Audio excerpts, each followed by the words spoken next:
I'm John Jorgensen, and if you want to learn more about buying a home or selling your existing home, contact us through the show. We work with an incredible network of professionals who can help you get through the process smoothly. Again, that's gowithjohn.com.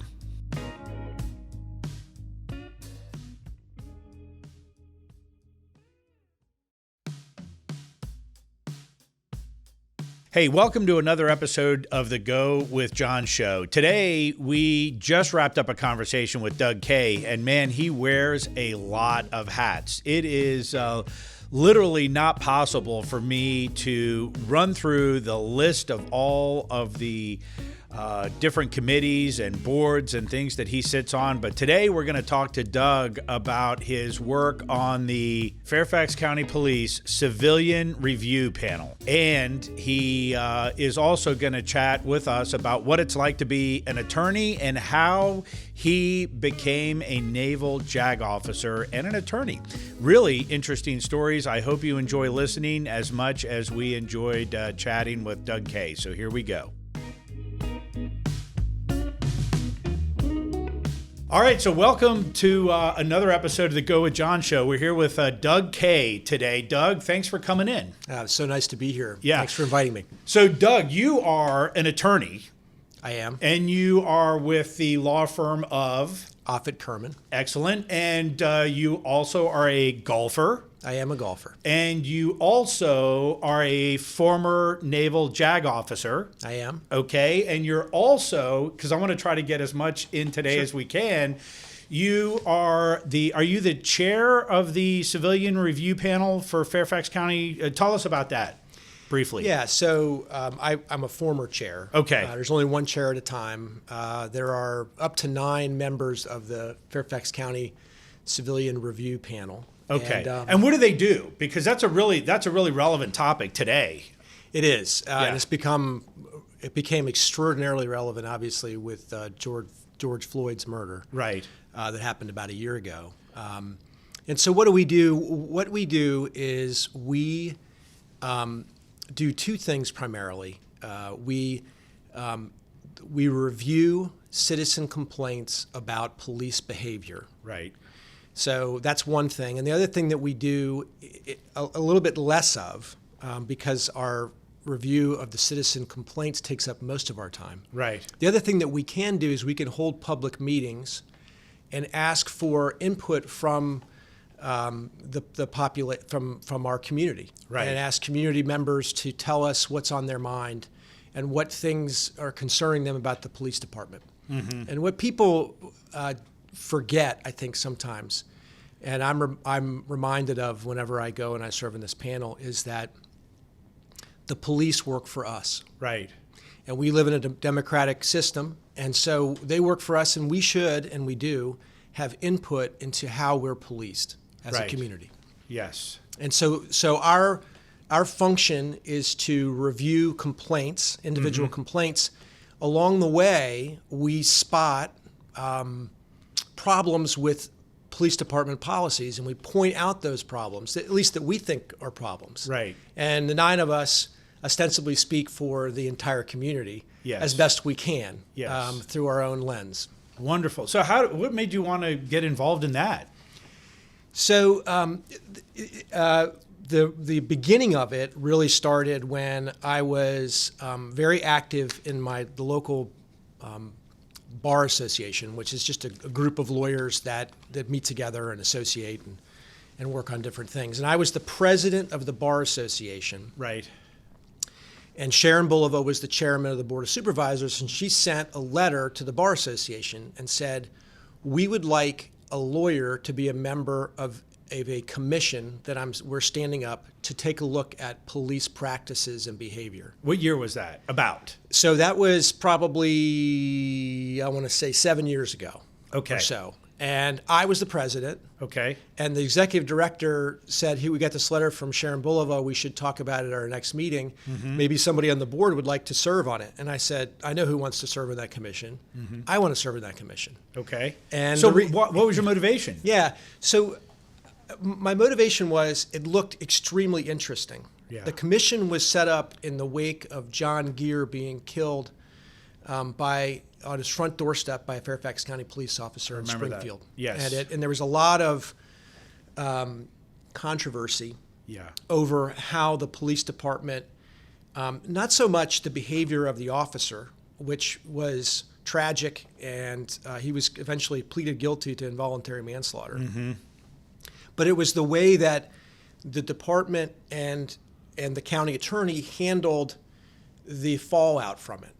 And they resisted news outlets and oh, by the way, John Gere's family, who filed a wrongful death action, they resisted the prosecutor, Ray Morrow, my old boss, in his efforts to try to investigate and decide whether or not to prosecute that case. So I was fascinated with the whole thing. I had been a prosecutor in Fairfax, so I had worked closely with the police department in that capacity.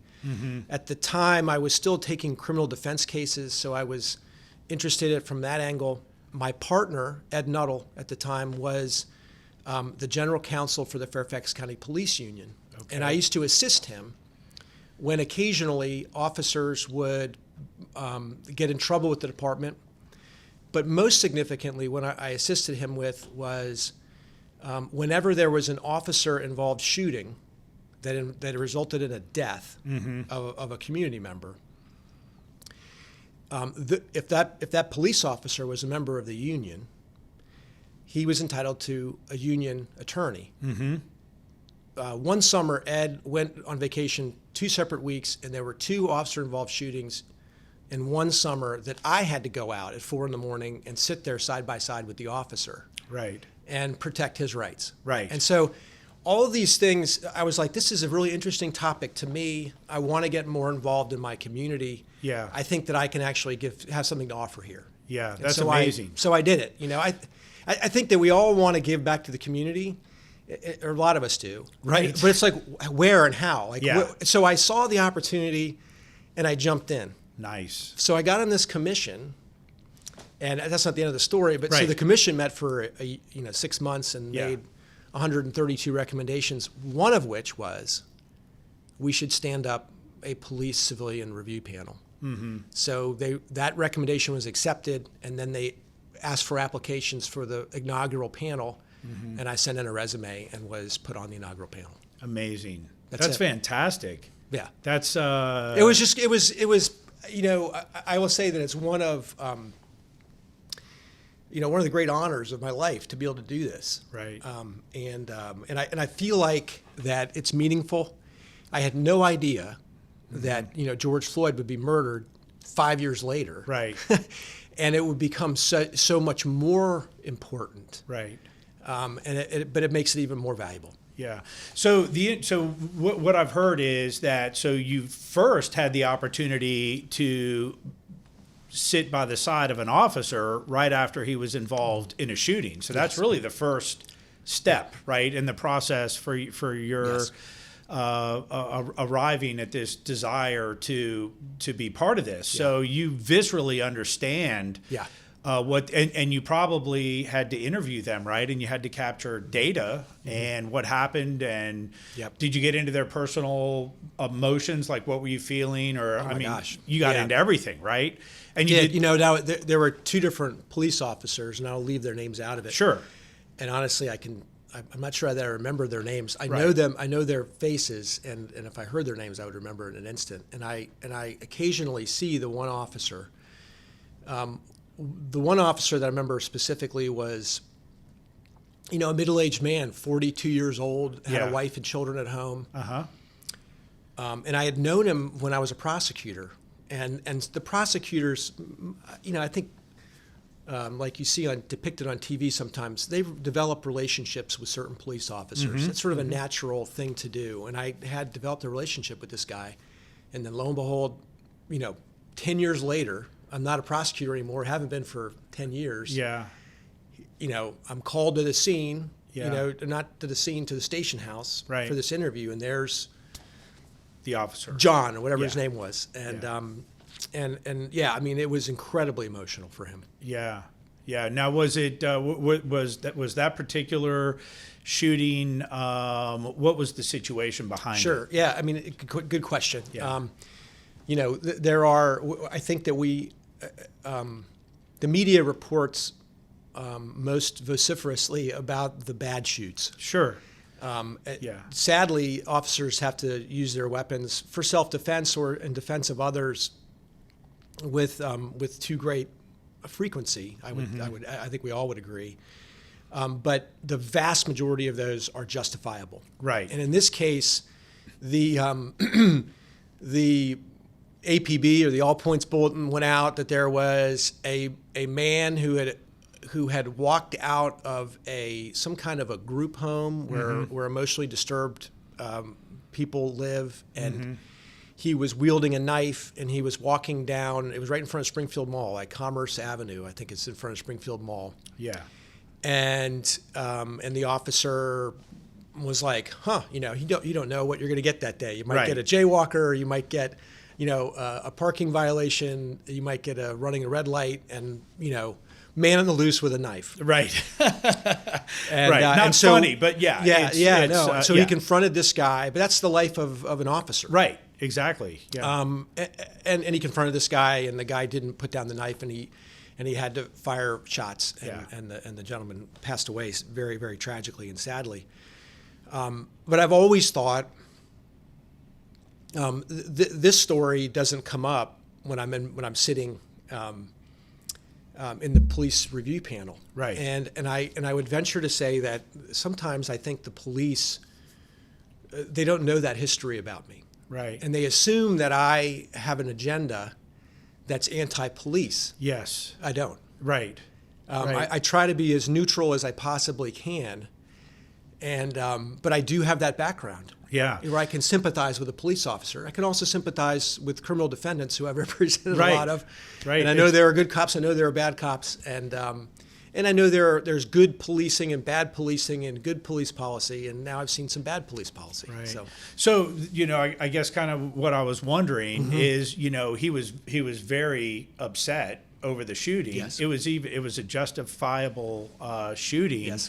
But it doesn't make it any better for the police officer in general. I would think that No. if you have to fire your weapon, it's not a good day. Yeah, in my experience, the police officers are usually very proud of the fact that they've never fired their weapon. And most of them that you would go out and talk to, they would tell you that the only time they've discharged it is to euthanize a deer on the side of Braddock Road or something like that. Right. You know what I mean? Yeah. And they take great pride in that. I think really good policing. If you're really fortunate, you don't get a weird situation like that fella did that one night I described. Exactly. Results in not having to use your weapon. Right. So you're on the panel. Yeah. And you're in a sense you're representing the citizens of Fairfax County. I do my best. And you have I would imagine you do very well. I know you very well. I can't imagine you would not do very well with that. But you have So you have a lot of compassion for the police officer, but you also have a lot of desire, I think, to get the policies right. So a big part of what you do, I guess, I'm assuming, and you can tell me, is you're focused on their policies and procedures and their practices. That's correct. Yeah. That's correct. It's really interesting because Nick and I talk about this all the time. And we have policies and procedures in our organization. And I've got the same rules and procedures for everybody that works here. If somebody comes to me, which happens frequently, and wants an exception to the policy or the rule, I generally say, well, let's reassess this rule or this policy and see if we should change the policy, but I don't really make exceptions, right? So then, we'll have a discussion within our group, and we'll decide whether or not this policy is a good policy and should we reevaluate it. So I can imagine you're probably doing things like that on a much heavier level. Yeah, that's right. Yeah. I think that the more clear your policies and procedures are, the easier it is for the police officers to know what to do when they're confronted with a particular situation. Yeah. So I think to me, that is the most important conversation that should be happening today is, do we have the right policies and procedures in place? And how do you manage that? Because if we have the right policies and procedures in place and officers have to fire their weapon or restrain a suspect following procedure and something tragic happens, that police officer was doing his job. Conversely, if you have a situation like you had with George Floyd, I think justice was served. And so you're on a really fine line in today's world. So what are your emotions every day when you go to work and you have to deal with this now, when really it's probably the foremost topic on our society's mind? I think it seems to be, to me anyway. Well, so fortunately we take the way that we investigate police policies is not by opening up the general orders book, which is, by the way, like at least one a 3-ring binder that's 4 inches deep and like super thick and really dense, and I would never be able to get through it. I just wouldn't. I don't think that I could get through it if I tried. Rather, what we do is we deal with the complaints sort of one by one by one. Right. And each complaint brings in a different, impacts different policies. And I will tell you that most of the time, most of our reviews of these complaints have been pretty ordinary. Yeah. And there really hasn't been anything all that racy or exciting that comes out of them. Right. And I should point out. So give us an example. Sure. Yeah. I'll give you an example of one that I'm working on right now. There is a policy, it's in the general order, that states that when police officers go to respond to a complaint of domestic violence, that they'll identify themselves, explain why they're there, and insist on seeing the occupants of the home. All right? And I'm probably not getting that exactly right. Sure. There was a call to service, and this is a complaint that we just reviewed for a second time at our last meeting, which was it's always the first Thursday of every month, at 7 o'clock. And anybody can appear and watch our proceedings. But so the last one would have been the first Thursday in April. We reviewed a case where there was a complaint made at 4 a.m. that there was banging on the walls and 2 people were fighting in the apartment next door. Please come right away. What's your name, sir? I don't want to give my name because they know me and I don't want any fallout. I want to stay neutral. Okay, fine. So the police go to 123 Baker Avenue. Yeah. And they get there, and there's got to be 2 officers. And when they get there, they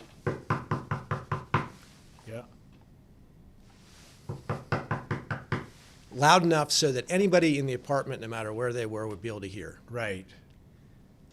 After 4 minutes of knocking, there was no response.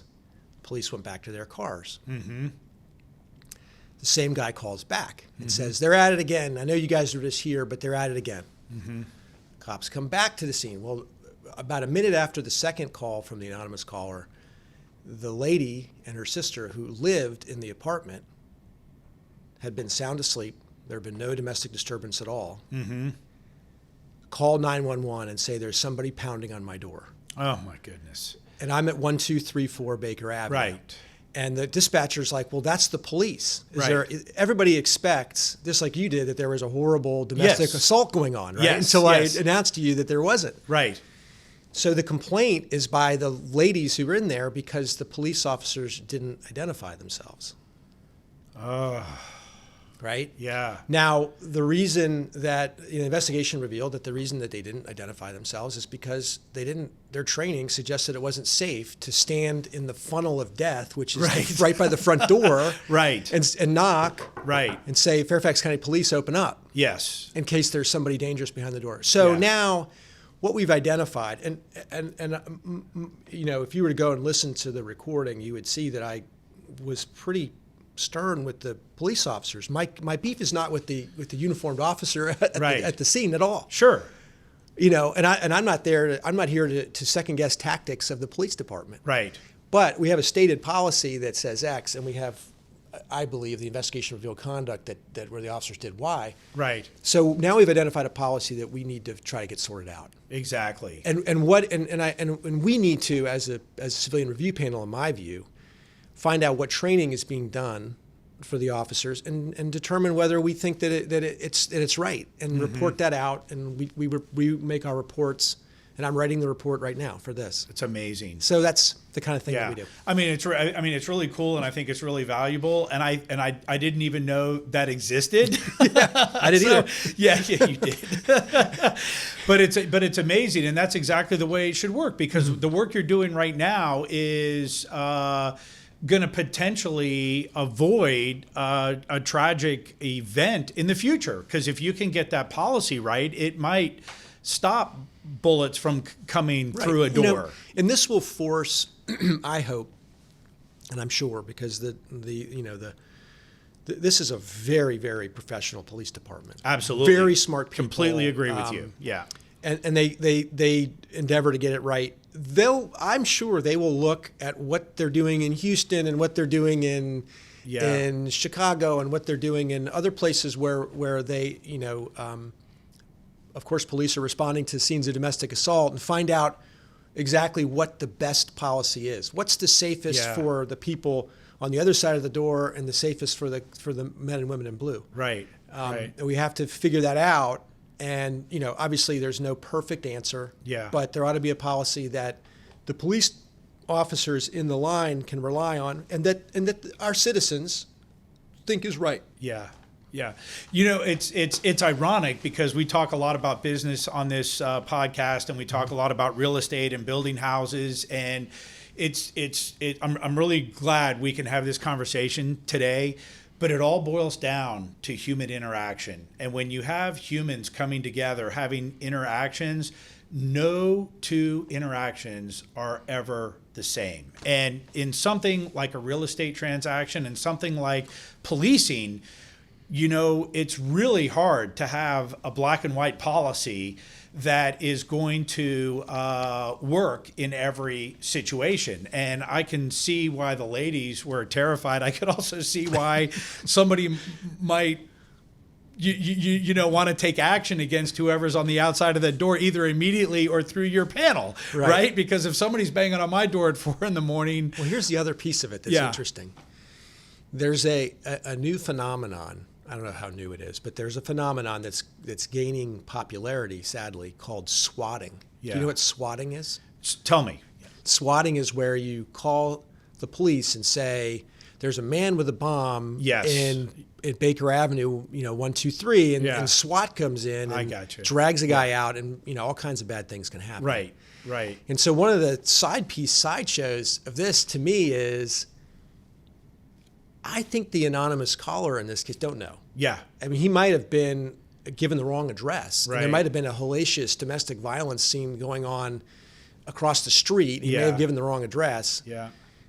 Or he might have not had taken issue with the occupants. With the occupants who were of a certain ethnicity that maybe he wasn't and didn't like them or whatever. I don't even know what. You never know. And there is a policy, believe it or not, that they don't. The police don't like to go after anonymous callers because they want people to complain about crime. Right. But I think that what I'm interested in, and I will study it and we'll talk to the police department, is once you've established that this may not be an anonymous caller, it may be a swatting incident. Yeah. At what point do you have an obligation to investigate that as a crime, and the crime being false police report? That endangered, put these ladies out, these police officers had to get investigated. Right, twice. I mean, I mean, it's like, holy cow, so that'll be another little wrinkle. So we just, the neat thing about what we do is rather than comb through dense material, we handle each case. Yeah. And the 9 of us get together and we talk about, well, here's an issue.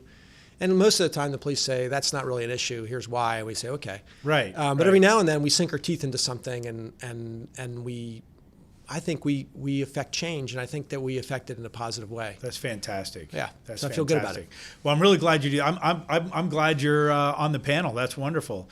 So I think at the highest level, the police are generally here to serve. They work for us, and I think 99.9% of them are all great citizens and great cops, and the work that you guys are doing will certainly, I think, be very beneficial to the community, is beneficial to the community, so I'm glad you're doing that. Well, and I will say that to his credit, Chief Rossler, who just recently retired, was supportive of our of the civilian review panel from the start. Yeah. And the police department, has given us good people to work with, good partners. Right. And they continue to work with us, and I think that through that, collaboration, we'll just get better and better. Yeah. So do they see you as an adversary? The police? So when you say the police, that's like I know. That's like 2,000 people. So, right. So, but your question is a good question. Right. All the same. Yeah. I would say that the command staff structure that, and the Internal Affairs Bureau in particular, right, I don't think necessarily see us as adversaries.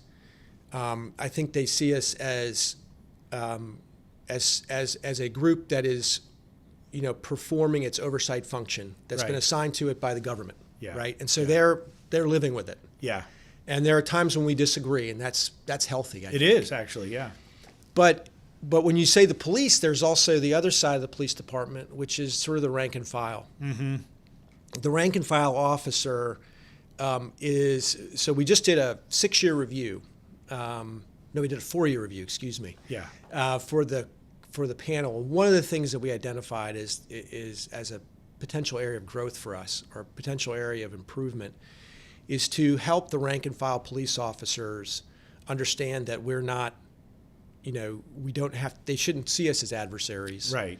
And that's a challenge that we have. And we're going to have to work on that. And we're going to reach out to some of the, union, there's a Friends of Police, there's a union, there's a couple of other organizations, associations of officers, right, who meet, and we're going to try to get to know them and go out and tell them what we do and what our job is. Good idea. And try to disabuse them, hopefully, of maybe whatever preconceived notions they have about us and what our role is. Yeah, locker room chatter, right? Right. But by the same token, there are groups that come to our meetings.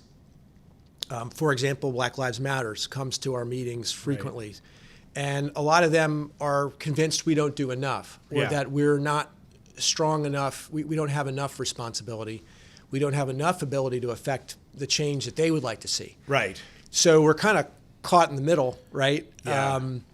And maybe unpopular with the two groups that maybe are adversarial. And that's just probably a fact of life that'll never change. Yeah. But that's unfortunate. Well, maybe as your role, your panel can bring people together, which could sometimes be a very long journey. Yeah, it is. Yeah, it can be. Well, it's fantastic. All right, well, listen, we're going to take a quick break, Doug. That is awesome to hear what you're doing there, and thank you for doing that. That's fantastic service and well needed today. When we come back, let's talk about your experience as a Navy JAG officer. I'd love to do it. Great, Sure. Thanks. A lot of folks think that building a custom home is a complicated and arduous process. It doesn't have to be. At Stanley Martin Custom Homes, we have the process down to a science. We will bring you through the buying, design, and building phase one step at a time. Head on over to webuildonyourlot.com and check us out. Reach out to us if you want to get started on the path to your very own Stanley Martin custom home. So, all right, we're back with Doug Kay. And Great segment. Really enjoyed hearing about your volunteer work. That's fantastic and well needed, of course. So let's talk about your time as a Navy JAG officer. So what does a Navy JAG officer do? Well, a Navy JAG officer is the Navy has a number of different staff corps components, right, that help support the warfighting arm of the Navy, which is the part that everybody thinks about. The right. guys who drive around the ships and fly the planes and drive the submarines. There are medical officers, there are doctors, there are dentists, medical service officers, there are supply officers, and there are JAG officers. And JAG officers, JAG is short for Judge Advocate General, and the top of the food chain for the JAG Corps is the Judge Advocate General of the Navy, who's a 3-star admiral. Okay. And there are, depending on what year it is, there's sometimes somewhere between 500 and 700 lawyers in the Navy. The Navy has, anywhere between 300,000 and 500,000 active duty people that are in it, exclusive of reservists. And the JAG Corps does a number of functions. There are basically two sides of it. There's a side that where lawyers go out and they assist a command and serve as like a general counsel for a commander. Okay. And a commander might be in charge of 50 or 100,000 sailors. Right. So you're their lawyer. Right. So and depending on your rank, that tells you how big a company essentially you are the general counsel of. Okay. Right. Yeah. So if you're a captain, which is the 6th highest officer in the officer corps of the Navy, equivalent to an Army colonel, you might be advising the commander-in-chief of the Pacific Naval Forces. If you're a lieutenant, which is the equivalent of like a Army captain, 03, third highest officer, you might be advising like an air station, an air station commander who might have 8,000 people, active duty people, in services. Right. So that's one half of the JAG Corps, roughly. The other half of the JAG Corps is probably what you're more familiar with, and that's if you've ever saw the movie A Few Good Men, yes, where they do prosecutions and defense of service members, and they also, under the Uniform Code of Military Justice, which is the UCMJ, and then they also provide legal assistance and they do some claims work and things like that. So if you're as a JAG officer on the other side, so are you both a prosecutor and a defense attorney? Do you wear both hats in different cases, or are you primarily defending or primarily prosecuting? How does that lay out? So I think that's a good question because it's really interesting to me. Okay. So when I was in the Navy, and I was in the Navy active duty at a service station from 1993 to 1996, they had what were called NILSOs, or Navy Legal Service offices. Right. Okay. And a lot of acronyms in the Navy. They love their acronyms. And so I was my first duty station was Naval Air Station Whidbey Island, and I went to a Navy Legal Service Office detachment at Whidbey Island, and my first job was as a defense attorney. And when I was there for 3 years, and I had 3 posts. I was a defense attorney, and then I was what's called a legal assistance officer, and then I was a prosecutor. But to answer your question, when I was cycling out of my defense work and crossing over to take on prosecution cases, there were times when I hadn't finished up all of my defense cases before I was supposed to serve as a prosecutor. And so the judge would call a case, and I would be sitting there next to Airman Schmuckatelli, right? And my buddy Jerry was the prosecutor. And then we'd get done with that case, and the judge would call the next case, and we would literally switch tables. And he would be defending, Airman, Sconce or whatever, and I would be prosecuting Airman Sconce. And we didn't see that as any real problem. Because I wouldn't see it as a problem. As an attorney, I think we pride ourselves on being able to be advocates for any cause, right? That we're hired to do. Right. I certainly, in my current job, do commercial litigation now. Mm-hmm. It's if a landlord calls me and he wants to evict his commercial tenant at over in Tyson's Corner because that tenant hasn't paid its rent, I'll represent that landlord. Right. On the other side of the coin, if that tenant had called me first and said, "Hey, Doug, you won't believe what this landlord's doing to me. Right. I'm not paying my rent because he isn't giving me electricity." Yeah. I would be just happy to represent that Sure. tenant. It's the set of facts. You're Right. You're right. You're signing up to take ownership and represent the set Yeah. of facts on either side. Yeah. So we all saw it. That's how we saw it back in the 90s. Well, shortly after I left the Navy, they've switched it. So now, as I understand it, because I haven't served under this rubric, but I've talked to people who have, they have commands that are only defense attorneys, and they have commands that are only prosecutors, and you serve in one or the other command,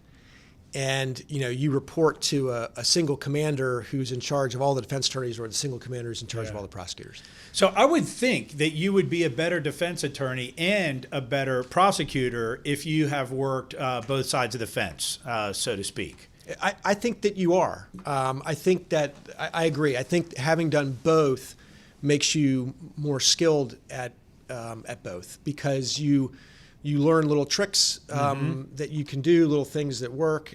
You can also, I think it helps any lawyer in any case to be able to understand where the other side is coming from. Right, exactly. When you're representing your client. Exactly. Yeah. So you almost, and then you'll also know what tricks they're going to be trying to use against you. Right. Now, I will say that in my journey as an attorney over 25 years, I've come to appreciate that some people, I think, are more naturally inclined to be defense attorneys, and some people are more naturally inclined to be prosecutors. Yes. I found myself, hopefully my past criminal defendant clients won't be listening to your segment, but I think I was a better natural prosecutor. I'm less naturally suspicious of authority or of the government than some of my colleagues who are really good criminal defense attorneys, who are just sort of naturally suspicious, like, oh, that person's lying. And I'm like, really? You think so? So anyway, I just give you that observation. Yeah. So how did you become, tell me the story about how you became a JAG. All right. You want the long version or the short version? Sure. Let's have the long version. Right. So the long version, because I haven't heard it yet. So sure. The long version starts in college. Okay. I went to Virginia Tech and was a history major. And my senior year, all my buddies, Virginia Tech is an excellent engineering school, a top-notch business school. It's not necessarily known for its history department. And when I was a senior, there were job fairs for the engineers. There were job fairs for the business students. No job fairs for the history majors. And I was wondering what the heck I was going to do when I graduated. Right. When I got a letter in the mail from the Navy. Okay. I was a senior in college. Yeah. And now, did they send everybody a letter, or was this specific for you because you were a history major? I have no idea how the recruiter found me, but he did. I'm glad he did, because it's part of my journey. Yeah. And so when the recruiter was out of, I think the letter may have gone to my home address, which is back here in Northern Virginia in Fairfax. But anyway, I met the recruiter at some Navy base somewhere, and he was a tall, handsome guy with his khakis, and he had the gold wings. He was a pilot. And so I come in, I sit down across from him, and he says, interested in the Navy, you want to be a pilot? And I was like, not really. No, not really. Some people have always wanted to be a pilot. Right. And I had a friend who was going to be in the Air Force. And I'm like, nah. I'm like, what else do you got? And he goes, well, we have these guys who ride in the back of the planes. They're called RIOs, radar intercept operators. You want to do that? I'm like, that doesn't really sound that great either. Right. And I said, what else do you have? And he goes, well, we have naval intelligence. I said, sign me up. That's what I want. And I was fascinated with spy novels. Right. And I thought, well, this is great. I'll go in. So he's like, can you do push-ups and sit-ups and run a mile and a half? I'm like, absolutely, no problem. So I banged that out, and the Navy accepted me. And my senior year, like in April, I got orders to go to Pensacola, Florida for officer candidate school, aviation officer candidate school in Pensacola, Florida. And there's really no substantial military history in my family. I didn't know that there were officers and enlisted in the service. I just didn't. I was unfamiliar. Yeah.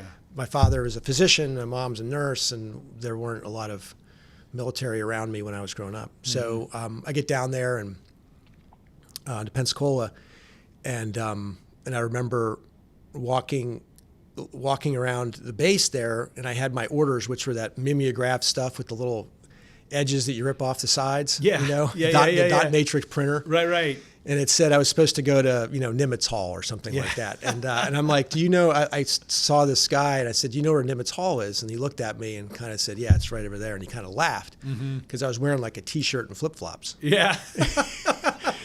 And I walk up to this building and there are these two brass missiles with a chain hanging between the missiles. And it says, through these doors walks the future of naval aviation. And I went, just kind of like that, like, kind of schmaltzy. So I go in there, I walk in the door, they say, put your heels 4 inches from the bulkhead at 45-degree angle and stand at attention. And you didn't even know. And I'm like, okay, and I kind of do that, and then they start screaming at me. And that went on for like 10 days straight. And so I was at what's called Officer Candidate School. I was class 2489er, which meant I was the 24th class of 1989 to go through Aviation Officer Candidate School. And the first 10 days, you basically march back and forth to the hospital. Right. And you're getting this flight physical because out of like 26 guys in my class, 22 of them were either pilots or naval flight officers. There were no other intelligence officers in my class. They just don't have that much need. And I went through all the tests, perfect vision, heart was good, I was physically fit. The last test was and if you're a man, you know what this is, the turn your head and cough test. Right. So I do the turn your head and cough test, and the guy says, I think you have a hernia. Oh, no. And I said, I'm 22 years old, best shape of my life. I'm like, you got to be kidding me. Yeah. So they sent me to get it checked out, and yep, I had a hernia. So the Navy, in its wisdom, said, even though they had surgeons just sitting there at Pensacola waiting to do it, they said, you have to go home. We're going to discharge you from the Navy. You go home and get your hernia repaired because Uncle Sam's not paying for your hernia repair. Wow. So I was discharged from the Navy. I go home with my tail between my legs. I told all my family and friends that I was going to be a naval officer. Right. And I get home and get my hernia, and I call the recruiter. I said, okay, I'm ready, 3 weeks later. Yeah. And he says, okay, we'll let you know. So now you're in line. Now I'm in line. Yeah. Well, the next thing that happens, if you know your history, in the fall of '89, the Berlin Wall came down. And basically we benefited from what we now know as the peace dividend. And I kept calling the recruiter. He says, well, look, buddy, it could be 2 weeks, it could be 2 years. And I was like, well, I'm not waiting around. So I started studying for the bar exam, took the bar exam, not the bar exam, I took the LSAT. Right. And then applied to law school, was admitted to law school in August of 1990. And I decided I'd had enough Virginia, so I went to Cal Western, which is out in San Diego. And I start law school in August of 1990, right about the time that Saddam Hussein invaded Kuwait. Nice. Right, so this is where history intersects with your life. Right, where preparation. So I'm in law school, and there were lots of yellow ribbons on the doors in San Diego because it's a big Navy town. Yes. And I assumed the Navy was behind me. I thought there's no way I'm ever going to be in the Navy. Yeah. Well, you're in San Diego. I'm in San Diego, and I'm like, look, there's ships. I'm like, wow, this is really cool. That would have been kind of a cool career, but I guess I'll be a lawyer now. Yeah. Well, the best professor at my law school was a guy named Bill Lynch, and he just passed away this past year. A great guy. He had been 27 years a Navy JAG. And had negotiated SALT II treaty when he was a senior JAG officer. And I went and I talked to him after class one day. I said, I really still would like to be in the Navy. Tell me about this JAG Corps. And he told me about it. Saw another recruiter and was recruited by the Navy and was accepted in the Navy lawyer program. That summer, I was commissioned an ensign, and that's how I got into the JAG Corps. Amazing. It's just amazing how life works. You know, you can always, all the little things that happen, and yeah. It was a great experience. I mean, just a lot of little things that the Navy does right, that everybody in society, I think, could emulate. And one of them is sort of the Harry Truman saying, "The buck stops here." Yeah. The commanding officer of any command is responsible for whatever happens in that command. Mm-hmm. You know, when a ship runs aground or a submarine gets hit by a merchant vessel, Yeah. the commanding officer is probably sound asleep. Right. And somebody else was driving the ship. Yeah. But guess who gets fired? Yes. The CO. The CO. And the reason is that, you know, I think a very, very hard line that you're responsible for what happens in your command. Mm-hmm. And so accepting responsibility for the things that you do and the mistakes that you make in life, and there's lots of opportunities for that. There sure are. You know, in my career and in any career. And knowing, you know, just to accept it and move on to the next mission is something I learned there. So. Mm-hmm. So what other lessons did you learn from the Navy that you think could be valuable in closing this conversation? It's a great story, by the way. Well, bring us a tidbit of wisdom. You know, I think that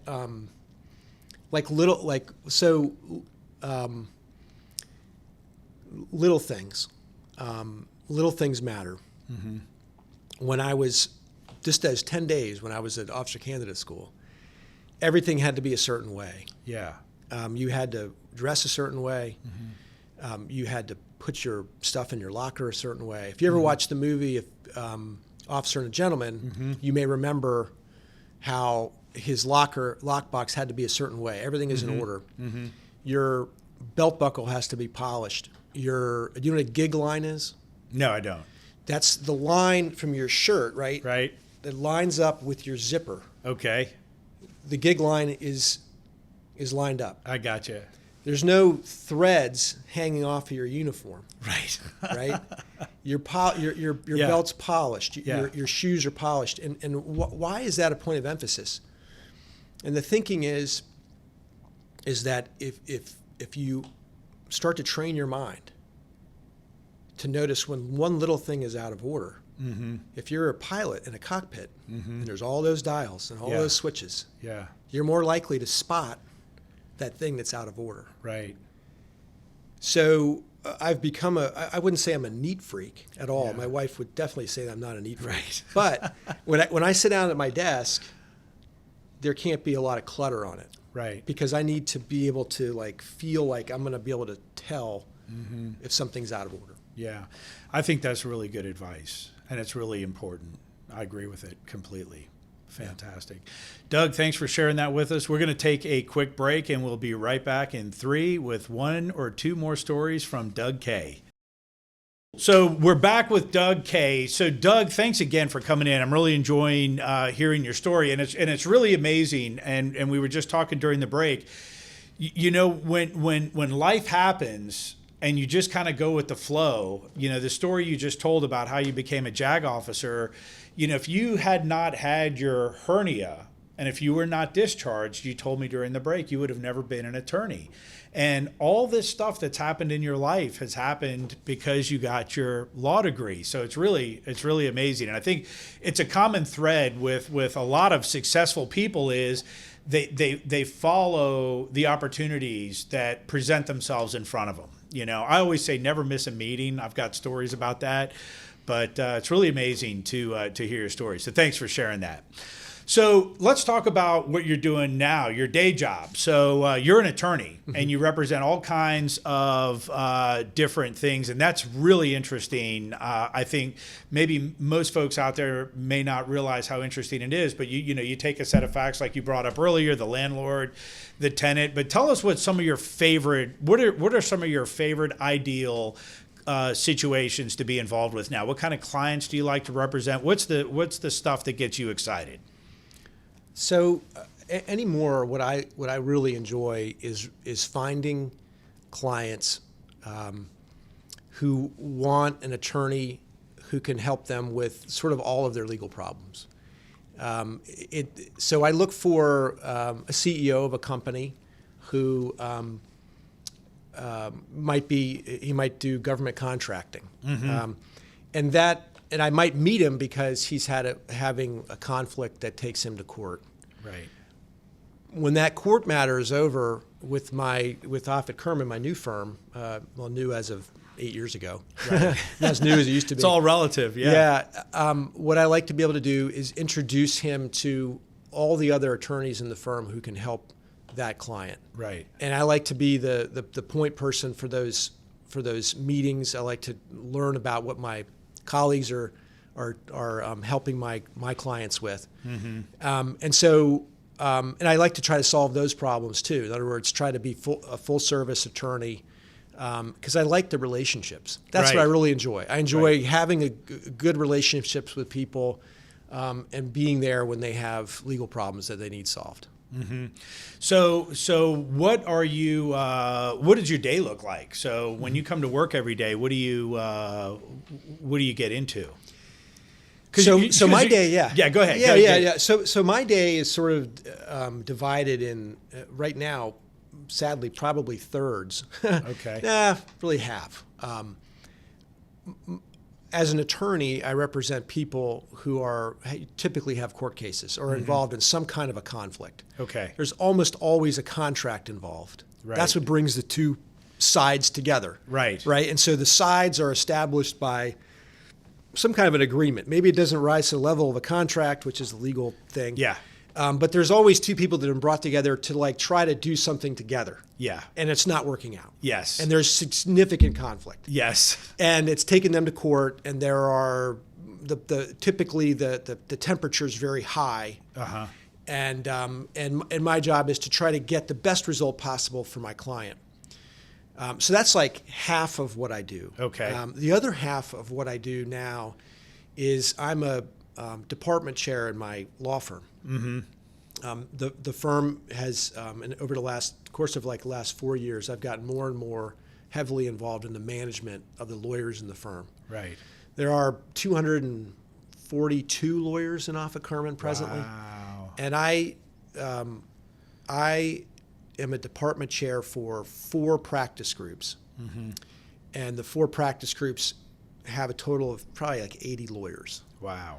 And so one of my jobs is to sort of try to lead and manage those practice group leaders to make sure that certain things are being done by the various practice groups. Right. We worry about things like quality. Yeah. We worry about things like workflow. Mm-hmm. We worry about things like client service. Mm-hmm. And we worry about legal education. We worry about billing and making sure that the invoices go out, at a certain amount of time. We try to keep the lights on for the lawyers, and so that the lawyers can provide the service to the clients.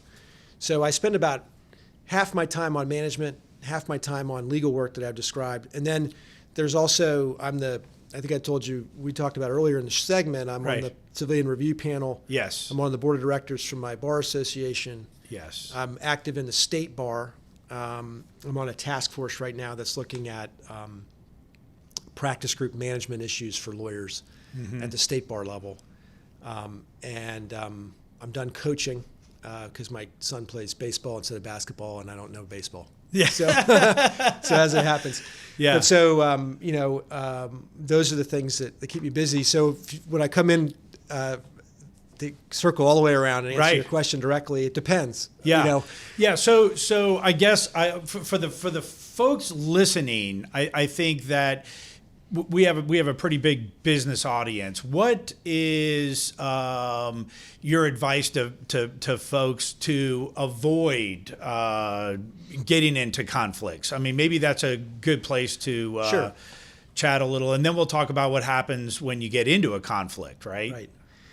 So I represent a lot of small business owners, and the people that I represent typically don't have a general counsel. Mm-hmm. I've represented publicly traded companies that have several lawyers. Right. And that's a different sort of a client engagement. My bread and butter are people who are small business owners. Right. And small business owners, I think, are fearful of paying a lot of attorney fees Right. to engage an attorney to advise them. And where I think an attorney could be most beneficial to business people is when the business people are starting Right. the relationship. I told you that I deal with an agreement, and Yes. there's two sides, and there's high temperatures. Right. A lot of that can be avoided if you had good legal advice up front. Yes. And you got your deal terms, the critical deal terms, in writing. Right. In simple English, so that everybody knows what each person's obligations are for the agreement moving forward. Do you normally lay out an exit strategy when you do something like that, or are you just laying out kind of the ground rules for the partnership? Well, it depends on the nature of the partnership and what they're trying to accomplish. And I'll use the word partnership. I'm using air quotes. You can't see me because it's a podcast. Right. But I'm using air quotes because partnership has very Exactly. legal terms. But Exactly. in terms of an agreement between people moving forward, it depends on how long they're going to be in business together. But if I think that if two people go into business together, they should know what they're trying to do, who's doing what, in other words, what are the management responsibilities, and if we disagree, how do we break this thing up without a lot of risk, a lot of high temperature? Right. What are the terms of the buyout? Right. Who can buy whom out on what terms if the parties decide they want to go their separate ways. Right. And I think that's what you mean by exit strategy. Yeah, exactly. Right? Yeah. I think generally speaking, I think most folks probably don't know this, but it's probably easier to get divorced than it is to terminate a business arrangement between a group of people. I mean, it can get very complicated. You have loans together, and you have leases together. It can get really dicey. Yeah, and if you have, most people will set up some sort of a corporate structure because they know enough to know that you want that shield from personal liability that the corporate structure provides. Right, right. But now, once you have the corporate structure, unless it's a 50-50 split, which creates its own set of problems. Right. If somebody's the majority shareholder, they have the ability to control all the action to the detriment of the minority shareholder or shareholders. 51%. That's all it takes. Yeah. And I've done a lot around shareholder disputes. I've done a lot with that, and I've represented people who are the majority. Yeah. And I've represented people that are the minority. Yeah. And I don't get to pick which one comes in my door, like we talked about earlier. Right. I just take whatever comes in. Yeah. But you have a substantial advantage if you're in the majority. Right. Which should tell you that if you're going to be in the minority, it doesn't mean you shouldn't go into business, but you want to know how you're going to exit. It's even more critical for the minority shareholder to have an exit plan that's in writing, that is enforceable. Right. Otherwise, you own shares in a company that you're pouring all of your energy into. Right. And there's no market for those shares. Right. And you potentially have liability. Yeah, and you have no control over the direction of the organization. So it's a pretty dicey situation to be in. It's a very dicey situation. So the number one thing, going back to your first question. Yeah. What would you tell people? I would say, talk to a lawyer at the beginning when things are good. Right. With your partner. Right. Don't wait until things are really crummy. Yes. To call the lawyer. Yeah. Obviously, I usually get people call me when things are crummy, so don't hesitate to call me then. I'll answer your phone. Sure.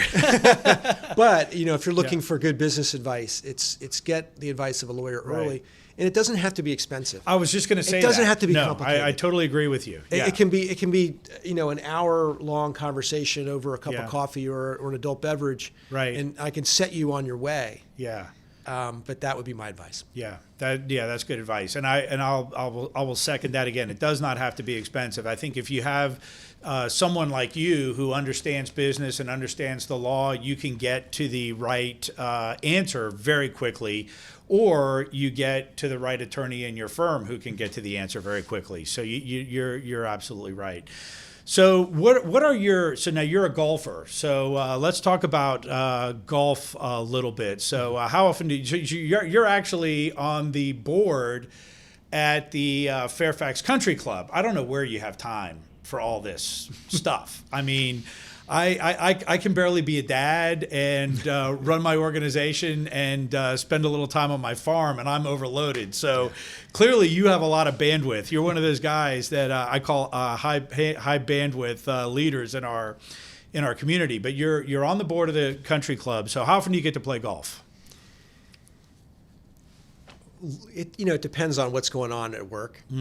But I try to carve out Sunday mornings. Okay. And I try to play every Sunday morning with some friends. Nice. And if I can sneak in, 9 holes with my 14-year-old son in the evening, that's all the better. Yeah. Yeah. But I do love golf. It's true. So where did that passion come from? So I grew up playing it. My dad was an avid golfer growing up, and I didn't really like it when I was a kid. I played it. It's a painful game. It is. Yeah. It is very painful, and I didn't really like it until I got a little bit later in life, in my 20s. And what I tell people is the best thing and the worst thing about golf is that it takes like 4 hours to play. Right. Now, how much business do you ever do business on the golf course, or have you ever done? I guess there's it comes up. Yeah. I think that I definitely have gotten. I've met clients on the golf course. I've taken clients to the golf course. Clients have taken me to the golf course. It's a great way. Like I said earlier, I enjoy having good relationships with my clients. Right. I find that that's so much more pleasant. There are some clients where I'm challenged to have any relationship, and those are the cases that I worry about the most. So, if I can play around a golf with a client, even if we only talk about the case for 15 minutes, right. There may be some insight gained. Yeah. And the most important thing is just for a lot of what I spend my time doing is pointing out the problems with the positions that my clients are taking in a particular piece of litigation. Those are delicate conversations. But they're also the most important. I mean, if I sit there and I just tell my clients what they want to hear every time, then I'm not doing them any kind of good. So can you give us an example? I probably could if I think about it, but it's every day I have to push back with a client where a client wants to press. I mean, here's a conversation I had this morning. Client wants to seek attorney's fees against the opposing party in a discovery dispute, and I have to sort of gently push them back because they're also taking aggressive positions, and what's good for the goose is good for the gander. Next we may lose the next one, right, and be looking at the same sort of advocacy on the other side, right. And so if I have a good relationship with my client, the hope is that they'll be more likely to trust me, right, when I tell them that I know we could do this, yeah, but it's my advice that we don't do that. Right. I've never heard that.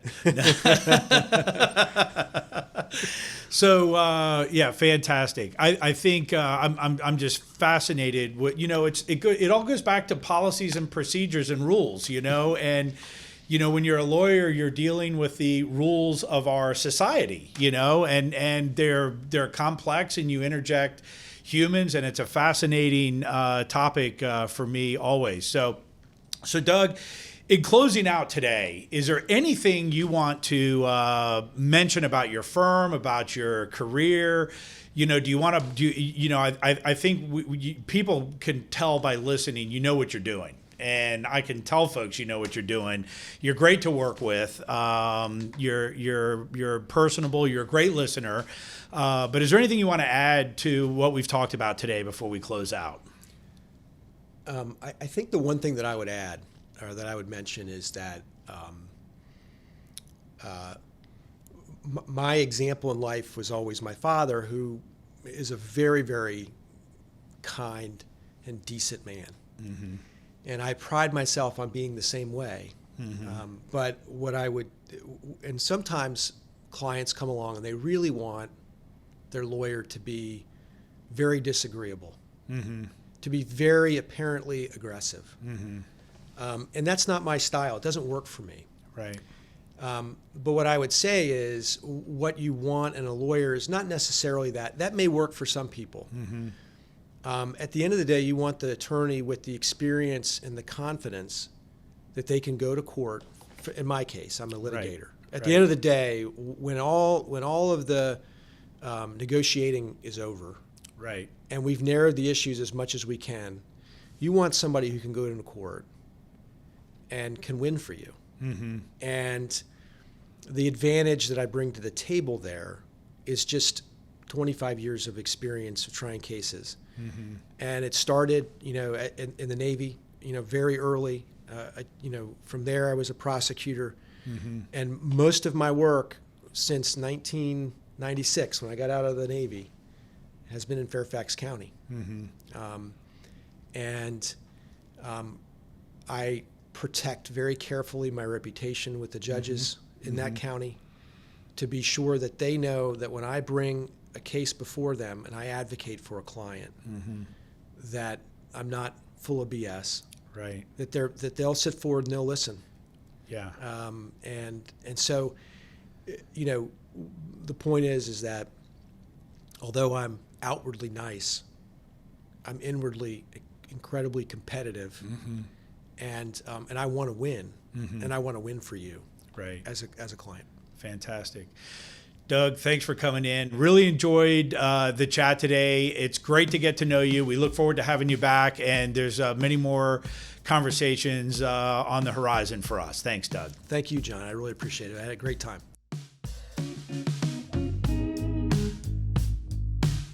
So this wraps up another episode of the Go with John show. Thanks for listening, and go out there and build something extraordinary.